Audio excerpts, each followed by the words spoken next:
Hello everyone, today we will solve some your problem. आज की video में आपकी जो कुछ प्रॉब्लम है उसको हम सॉल्व करेंगे।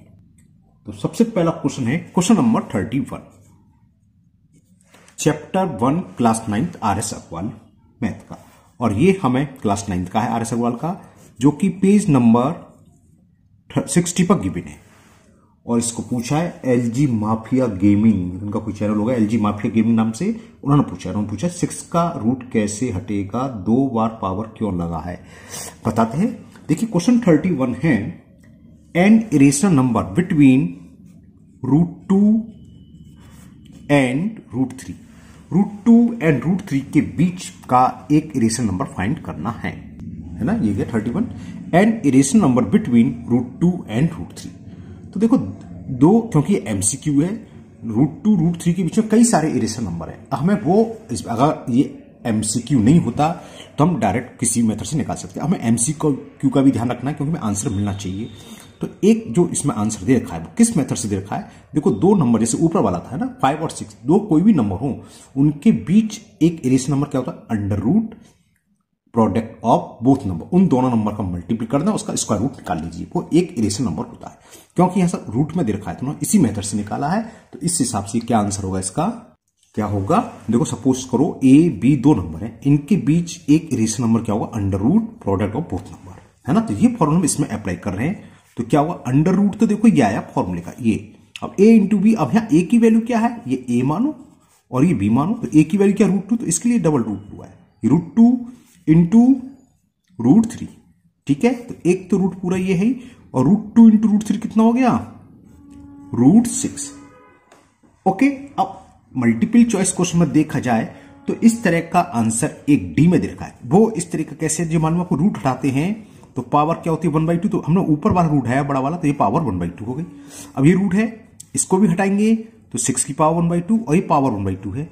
हमने एक फॉर्मूला पढ़ा हुआ है, A raise to the power B raise to the power C, क्या होता है A raise to the power B into C, मतलब पावर का पावर मल्टीपल हो जाता है। तो 1/2 इंटू 1/2 करोगे तो क्या हो जाएगा 6 रेज टू द पावर, मतलब चलो मैं दोबारा से लिख दे रहा हूं, 1/2 इंटू 1/2 करेंगे तो क्या हो जाएगा 6 रेज टू द पावर 1/4। इस तरीके से 2 रूट आई, जो आपने पूछा था कि डबल रूट का सही फॉर्मूला है। 2 नंबर कुछ दे रखे हो, ए बी, √a √b कुछ हो सकते हैं, जैसे यहाँ √2 √3 था, तो इनके बीच का एक इरेशनल नंबर क्या होता है, अंडर रूट। उन दोनों नंबर को आप मल्टीपल कर दीजिए, तो हमने अंडर रूट लगाया, पहला नंबर √2 है तो √2 इंटू दूसरा नंबर क्या है √3 इंटू √3, तो √3 पहला वाला और √2 इंटू √3 √6 हो गया। तो ऐसे 2 रूट्स आए यहाँ पर, ठीक है। और रूट हटाते तो पावर 1/2 आते, तो हमने बड़ा वाला पहले वाला रूट हटाया तो √6 की पावर 1/2। अब इस रूट को भी हटाया तो रूट हटाते तो पावर लगती है 1/2, तो 6 की पावर 1/2, पावर का पावर मल्टीपल 1/2 इंटू 1/2 कितना हो गया 1/4। तो option D is the correct answer. Okay, LG mafia gaming नाम से जिसने भी पूछा है, मुझे उम्मीद है आपकी डाउट क्लियर हो गया होगा, जो आपकी प्रॉब्लम थी सॉल्व हो गई होगी। Now next problem, and the next problem is, next problem है क्लास 8th की शिवानी मिश्रा ने पूछी है। ओके, तो शिवानी जी,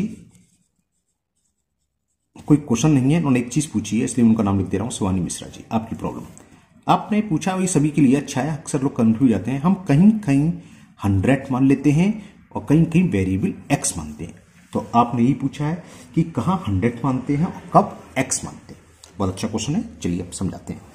देखिए पहली बात तो ये, एक्स मान के हम सारे सवाल कर सकते हैं, एक्स मान के सारे सवाल हो जाएंगे, 100 मान के सभी सवाल नहीं होते। हाँ, एक्स मान के जो सवाल सॉल्व करते हैं तो थोड़े लेंदी हो जाते हैं, जबकि 100 मानकर शॉर्ट में हो जाता है। लेकिन शर्त यह कि 100 माना जा सकता है, हर सवाल में हम 100 नहीं मान सकते। तो कहां का हम 100 मान सकते हैं वो देखिए। देखो पहली केस, अगर हमें किसी क्वेश्चन में सब कुछ परसेंटेज में दे रखा हो, मान लो x% दे रखा है, y% दे रखा है, z% दे रखा है, और कुछ चीज पूछी हो, तो इसको हम 100 मान सकते हैं। मतलब क्या कहने का, कोई ये कि किसी आर्टिकल कॉस्ट 10% इंक्रीज करी, उसके बाद 20% कम कर दी, तो बताओ फाइनल कुल कितना परसेंटेज इंक्रीज हुआ डिक्रीज हुआ। तो क्या हुआ, इसमें कुछ दिन का हमें देखा था, 10% इंक्रीज करी, फिर 20% डिक्रीज कर दी, या 10% डिक्रीज कर दी, 30%, कुछ भी हो, मतलब कहने का मतलब सिर्फ परसेंटेज देखा था। ये क्वेश्चन 100 मान के हो जाएगा। हम मान लेंगे let the cost of article bill 100 rupees. Clear, और समझो इस तरह का एग्जाम्पल हो सकता है कोई के कि कोई आर्टिकल की कॉस्ट को 10% इंक्रीज करा, फिर 20% इंक्रीज करा, फिर उस पर 5% डिस्काउंट दिया, उसके बावजूद भी जो सेलर था उसको 5% या 10% का प्रॉफिट हुआ। तो यहां भी सब परसेंटेज रखा है, तो इसमें भी हम कॉस्ट को 100 रुपीज मान लेंगे। एक्स मान के तो सब हो जाते हैं, है ना, तो एक्स में तो कोई कंफ्यूजन नहीं, आप किसी को भी एक्स मान सकते हैं। हाँ, कहां 100 नहीं मान सकते, अब वो समझ लीजिए।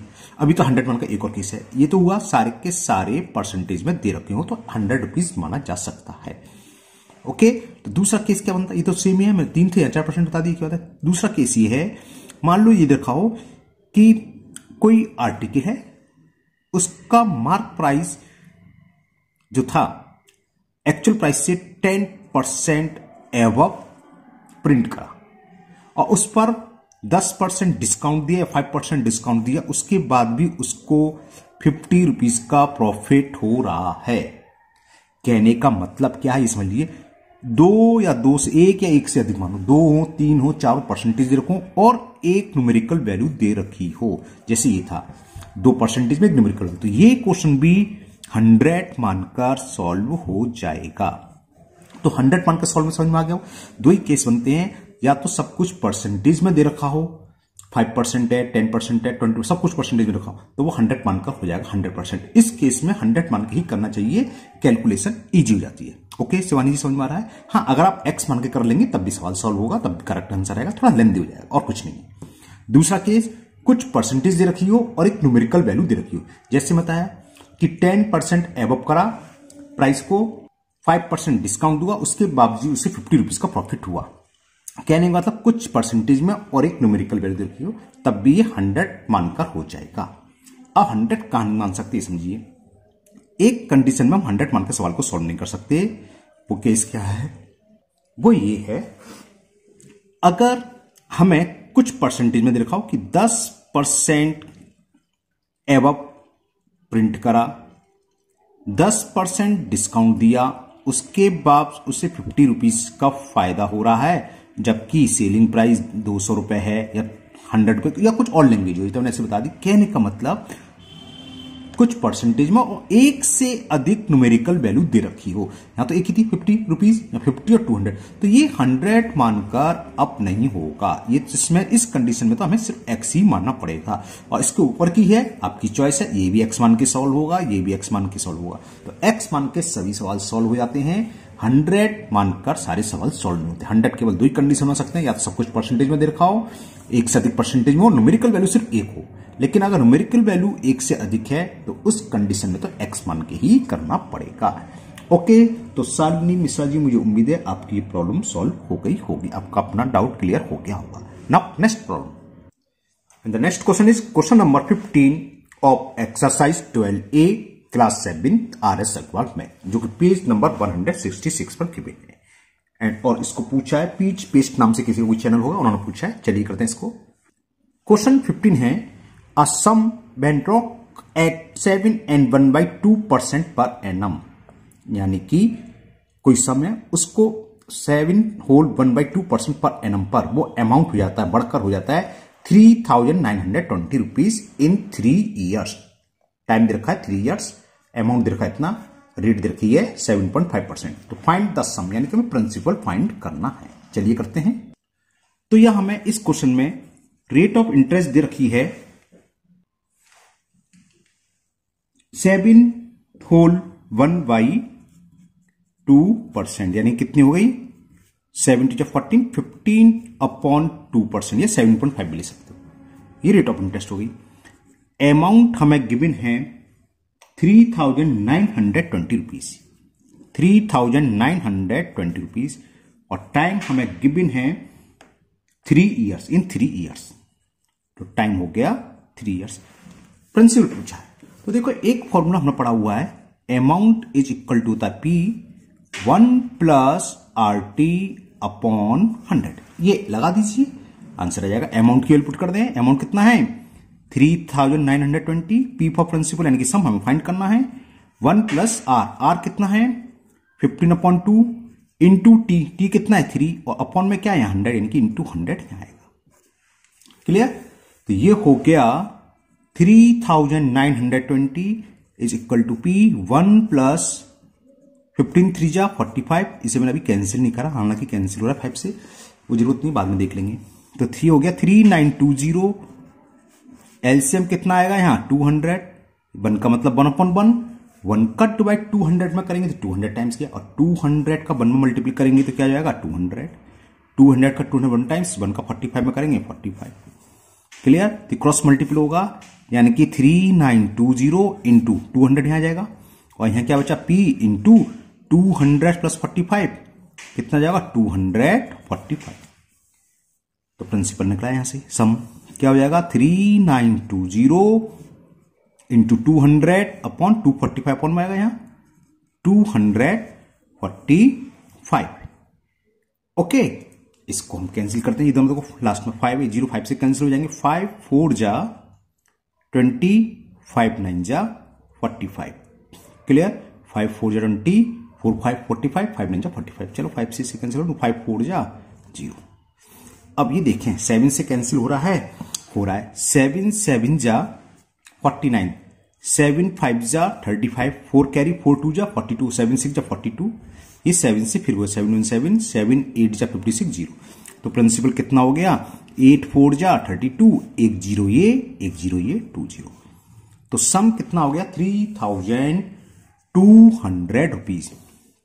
तो सम is rupees 3200 rupees.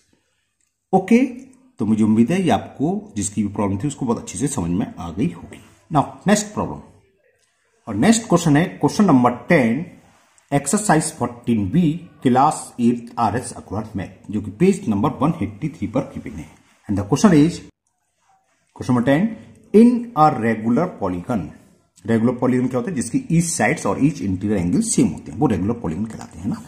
Each interior angle is thrice the exterior angle, यानी कि जो ईच एक्सटीरियर एंगल है उसकी वैल्यू किसकी इक्वल है? Each interior angle equal to है 3 इंटू ईच एक्सटीरियर एंगल। ये दे रखा है। The number of sides of polygon will be 6 8 10 12, ये हमें बताना है। चलिए करते हैं। तो हमें गिवन क्या है? Each interior angle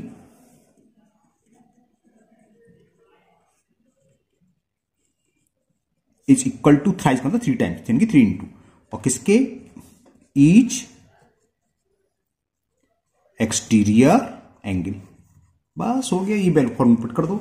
each interior angle का फॉर्मूला मालूम आपको, ये होता है n-2 into 180 upon n number of sides. ये n है ना, x लग रहा तो ये सब n है, या हो सकता है आपने पढ़ा 2n-4 इंटू 90 डिग्री, एक ही बात है, 2 कॉमन लो तो n-2 इंटू 180 अपॉन n।